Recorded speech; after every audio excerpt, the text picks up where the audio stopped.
Hello students, welcome to Solve Your Knowledge. இன்னைக்கு நம்ம பார்க்க போகிறது 12th standard mathsல exercise 6.6ல first sum.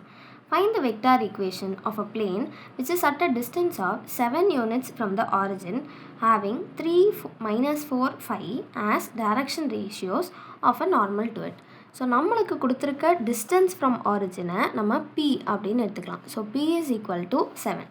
நம்மளுக்கு D cap கொடுக்காம டி வெக்டார் கொடுத்துருக்காங்க. அதாவது டைரக்ஷன் ரேஷியோஸ் கொடுத்தாங்கன்னா எப்பயுமே அது வெக்டாரில் எழுதிக்கணும்.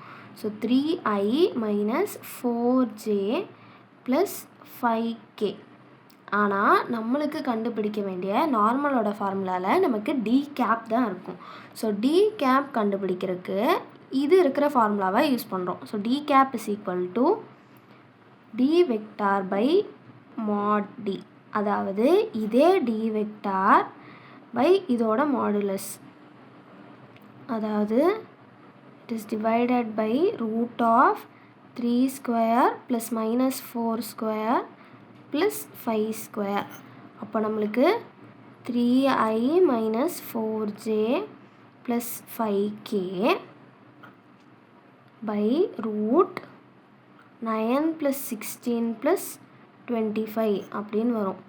So 3i - 4j plus 5k பை, ஸோ இதெல்லாம் ஆட் பண்ணால் நம்மளுக்கு ரூட் 50 வரும்.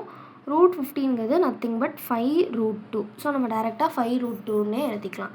ஸோ நம்மளுக்கு கேட்டிருக்க ஈக்குவேஷன், அந்த பிளேனோட ஈக்குவேஷன் வந்து R vector dot D cap equal to B.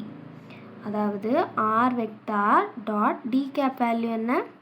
3i - 4j plus 5k divided by 5√2 equal to பியோட வேல்யூ, அதாவது 7. ஸோ இதுதான் நம்மளுக்கு கேட்டிருக்க பிளேனோட ஈக்குவேஷன்.